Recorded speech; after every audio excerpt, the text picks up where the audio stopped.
Joining us now by phone, the 45th President of the United States, former President Donald Trump. Mr. President, thank you for joining us. You were truth socialing along this speech. What is your first reaction to it real time tonight?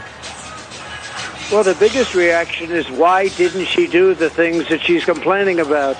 All of these things that she talked about, we're going to do this, we're going to do that, we're going to do everything. But she didn't do any of it. She could have done it 3.5 years ago. She could do it tonight by leaving the auditorium and going to Washington, D.C. and closing the border. She doesn't need a bill. I didn't have a bill. I closed the border and created the safest border we've ever had in the history of our country. She could have done all of these things, and she could still do them. She's got 4.5, 5 months left. She can go there right now.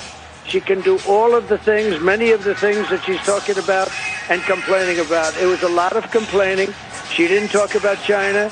She didn't talk about fracking. She didn't talk about crime. She didn't talk about 70% of our people are living in poverty. She didn't talk about housing, really. The trade deficit. She didn't talk about child trafficking that she's allowed to happen because she was the border czar and she presided over the weakest border in the history of our country. It's an invasion. I was there today, as you know, Brett.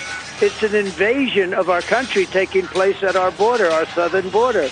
It's a total invasion. And now it's starting at our northern border also, through Canada. And she didn't talk about any of that because she talks, but she doesn't do. It's no action.